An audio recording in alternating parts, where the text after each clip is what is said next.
شبه میزنه لا کلماتم پرس عوضی ها، این ویناک ما نمیدم دست عوضی ها. پذیراییم توی خیابون با طعن ادبیات، شعرام مثل درایه ولی با طعم ادبیات. رفیقم دادتم لاکار دادم توونش رو سری میای محلمون لاشی بگی تومونه تو سری. رفیقاتم بیان نمیکنن کاور تو عریف، خودم میزنم زمین نیاز ندارم به تعریف، چون صدام داره میشه فراز سود.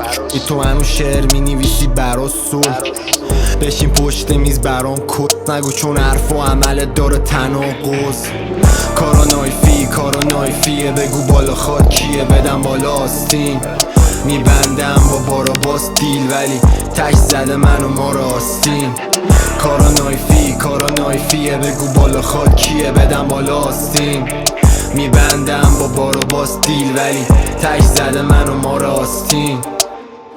شرام پیچیده است ولی خودم بیشیله پیله کش دادم. رفیقم با این که نبود ماه تیله متر کردم خیابون و کوچه ها رو سینه خیز. رفیقامو لو ندادم حتی باشم زیر تیغ. خودت چاقالی طرفه تا این جوجه رپرا، میگی آرتیستی لاشی براتون زوده همچنان. گرگ خواه ندارم بکشن زوز سمت ما، روی قله های افتخارت بوده رد پام. لاشی قبل ضبط میکنی وارما، اینجا بخوای رد بشی میکننت بارماخ. میام بالا سرت فقط بگو هاردا، انقدر پانچ زدم سوخته این هاردا. خودکارم باردار شده با این رایما، ورسام سنگین وحشی لاینا. پانچام گرمی کدار نایفا، تو رینگ رپا پذیرای فایتان.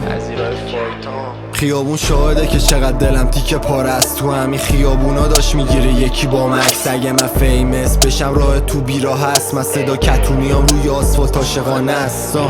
داشته تو میزنه نقطه کو، پانچا تیزیه فرو میره تا استخون. استیلم داشتم جد در گرخ و دور، کف تبریزم داشت آزوود درون.